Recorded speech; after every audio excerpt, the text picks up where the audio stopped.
Welcome to Section 420, Talkin Yankees, the podcast. If you haven't subscribed yet, what are you waiting for? Subscribe to the podcast, Section 420, Talkin Yankees, wherever you listen to this podcast, whether it's Amazon, iHeartRadio, Spotify. I'm sure there's a subscribe button. Click that and get notified when new content comes up throughout the season. So the Los Angeles Angels of Anaheim, or they change the name every year. Sometimes they're the Orange County Angels of Anaheim. Sometimes they're the Anaheim Angels. Every year it's a different team. And the Yankees sweep the series. Good sweep for the Yankees. And really, it's not going to be much to this one. The Yankees really dominated all three games. I know the third game got a little tight there, but for the most part, the Yankees pretty much blew them out. Now, to the Angels' defense, this was the tail end of a 12-game road trip. They had lost 5 games in a row coming to this, so a little jet lag. They're probably traveling all over this country, a little tired out a little bit, so they come into New York. Now, this is all supposed to be like the showcase for Ohtani. Ohtani's going to hit Yankee Stadium. He's going to pitch one of his games. It's going to be his big moment. Didn't come to at all, and really not much to say about this 3-game series. The Angels didn't put much of a fight until the third game. That was a little bit interesting, but from overall, not much from the Angel offense. So I have to actually go to the first game. It was the Tuesday night opener at Yankee Stadium. And, if you watch a lot of these Yankee games, you look at the main level right behind home plate, you say, wow, the crowd's pretty full in there. There's a lot of people in there. And that's been a kind of a issue with the Yankees the past few seasons, I guess having some issues, selling some of those, luxury seats right behind home plate or right in there in the main level. Now, there's a lot of theories to this. A lot of people say, hey, those seats are bought and paid for, but a lot of them are owned by corporations, and if they don't give them out to the clients, and the clients go to game, then they're empty. Or perhaps, the people that should be in those seats are in the seats, but they're down in the lounge, stuffing their face with like filet mignon and snow crab legs and lops and all that stuff. But this season, I noticed that there's a lot of fans in those seats, and it's kind of curious why that is. Well, they kind of found out that there's no longer any ushers in that main level. So, it was very heavy police where, if you didn't have a seat, it was very hard to sneak in there. It's not like the old Yankee Stadium where you could slip in there, especially after the 7th inning. Definitely you could slip in there. Well, with the new Yankee Stadium, it looks like they policed those seats very, very, very, very heavily. But I guess with this season, it probably just tells me that they probably didn't sell too many season packages with those seats. So I guess the front office with all their, numbers crunching is probably figured, hey, you know what? Why have a whole staff of ushers policing those seats when pretty much no one's paying to be there anyway? So they kind of called the dogs off a little bit. So I happened to go to the opening game. I had like a $9 seat somewhere in the upper deck, but it didn't matter. I went right into a great seat, behind the Yankee dugout, not directly behind, I'll say like 10 or 15 rows back. But again, a seat where normally, they would check, no one was checking the tickets. So again, if you're a Yankee fan out there and you want to get a great seat, if you're in a small group, this maybe you and maybe 2 other people, you could definitely get wherever you want down there. No one's checking any seats. Now, you can't get to like the first, 5 rows behind the field. All right, you can't get that far. They're checking. Anything that behind that, though, they're not checking. So, again, you could pretty much get like a $10 ticket, a $5 ticket, go down there and get like, $150 seat, and again, no one's checking. So, for all those people that complain, hey, it's too expensive to take my family to the game, it's crazy. Unless you have no brains, you could absolutely get a great seat for like $10 and just go in there. And again, no one's checking these seats. And again, if you're watching on TV, you'll notice that those sections right behind home plate, right there in the main level, is pretty filled up, and that's because people just sneaking down. So a little tidbit there if you happen to go to Yankee Stadium. But let's get to the game at hand. So the Los Angeles Angels, that's the latest name. Again, they change the name of the team all the time.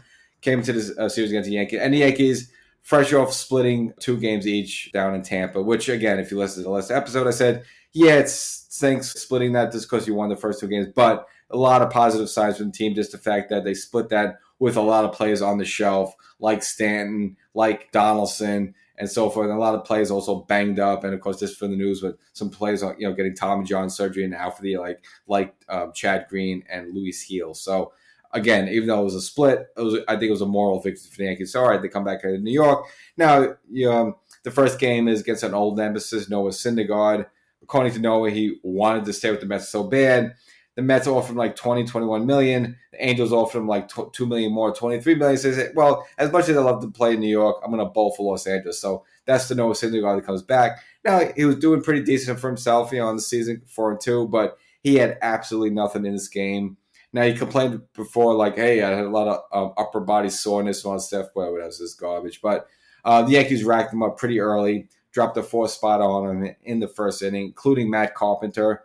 So his first at-bat at Yankee Stadium, again, the veteran St. Louis Cardinal comes to Yankee Stadium, blown away by putting on the pinstripes and all that jazz, blah, blah, blah, blah.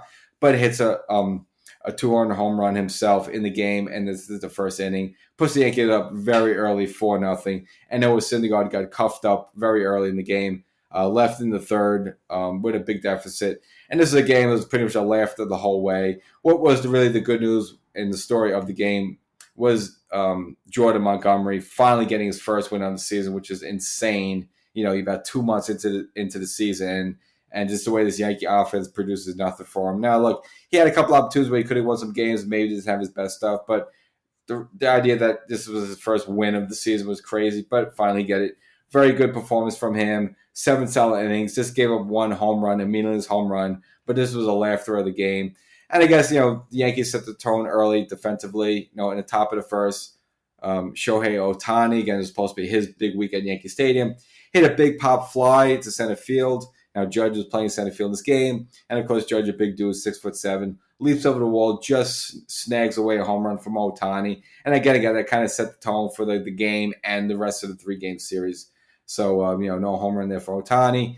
And, again, Montgomery, strong early on, striking out Mike Trout. And it's interesting enough, this is an Angel organization with Joe Maddon as a manager. Again, a very good manager. And you figure with Mike Trout and Ohtani, very scary. But if you look at the rest of that Angel lineup, really doesn't give you anything, doesn't scare you at all. Again, they came to this game like 3 or 4 games over 500 on a 5-game losing streak, and the Yankees added to that. So taking the first game 9-1, again, a laugher. Even Jose Trevino got in the fun, hitting a 2-run homer later on in the game. And the Angels really didn't, they threatened a little bit, so they did load the bases up against Miguel Castro, but he got out of the jam. Again, there was never a situation where you thought the Yankees were in danger of losing this game. It was pretty much a laugh the whole way. So win that first game 9-1. Now, the second game, unfortunately, was rained out. So they decided, all right, for the third game, we'll have a doubleheader on June 2nd. And, of course, June 2nd, it's Lou Gehrig Day, designated by Major League Baseball. So this is the second anniversary of Lou Gehrig Day. So June 2nd, play 2 games, very fitting at Yankee Stadium. Now, the situation here was that the first game it wasn't one of those doubleheaders where it was like 1-4 or 4-7. It was a big gap between the games. It was 1 o'clock game and then a 7 o'clock game. Now, for the people that missed out on the Wednesday night game because of the rain out, that ticket was valuable for Thursday, the 1 o'clock game. Well, of course, people schedule stuff that's crazy. People work and stuff. So the 1 o'clock game, the ballpark was absolutely empty. It was insane. It was almost like batting practice because I'll get into this a little bit. So the home runs that the Yankees hit, 4 home runs in that game, the crack, you could hear the crack of the bat. That's because there was like no one in the stands. Now the Yankees got on Ohtani early. Again, this was Ohtani's start, part of the Ohtani great exposition at Yankee Stadium, which is a complete dud. Boone decides to put Matt Carpenter, again, 36 years old. They pick him off the scrap heap as a leadoff hitter. Kind of crazy is the way baseball is today. You never think of something like that as your leadoff hitter. You would think of Ricky Henderson, Tim Raines, Luis Polonia. But you put a lumbering 36-year-old as your leadoff hitter. But to Boone's credit, he paid off. Had a great at-bat, fouled off a bunch of pitches, had 11-pitch at-bat with a full count. Hits a home run to start off the Yankee offense in the bottom of the first. And that kind of set the tone to the game. Now, later in the inning, Gleyber Torres would also hit a home run, give the Yankees a 2-0 lead. In the third inning, Judge would hit an absolute bomb to left field over Ohtani. Ohtani only lasted like 3 innings. And the Yankees would eventually take a 6-0 lead. Again, a game that was like the first game, was a complete laugher. And if you remember, Ohtani actually came here last season, pitched here. The Yankees smashed him around like the first inning for like 6 or 7 runs. Had to yank him out. Now it was a game where the Yankee bullpen completely faltered and they lost the game. But Ohtani got cuffed up last season, comes here to Yankee Stadium 2022, gets cuffed up again. So again, Ohtani a lot of stuff here that's not good for him at Yankee Stadium. DJ LeMahieu later on would hit a home run as well. The Yankees built up a 6-0 lead. Now, Clark Schmidt would come on later on in relief of Nestor Cortez. It was absolutely brilliant. Again, another brilliant performance from the Yankees starter. He went 7th inning, no earned runs. Schmidt ran into a little bit of trouble would get starting to run a run, and as well as have the bases loaded. Wandy Peralta had to come out, get out of that jam. And again, with all the rain going on in New York, another rain cloud came in, kind of delayed the ending of this game. The Yankees won the second game 6-1. So they had taken the series for the Yankees, which have been doing a good job of that so far in the season. And that brings us to the finale of that doubleheader, starting by Jameson Taillon. Now, if you remember, Taillon's last start was in Tampa when 8 strong innings, only surrendered 2 runs, 2 hits, no earned runs. And he kind of picked up right from that, went 8 innings as well, brought a perfect game into the 8th inning. But the Angels did get on the board thanks to a little fielding error by IKF. And then Suzuki, the catcher, was able to score in that run. So put the Yankees in a 1-0 hole. So it's kind of crazy. Again, you Jameson Taillon, you're getting no offense there, but you bring a perfect game to the 8th inning. And the Angels plate one across the board. So now the Yankees were behind 1-0. But fear not, the Yankees would strike back, have a bases loaded situation.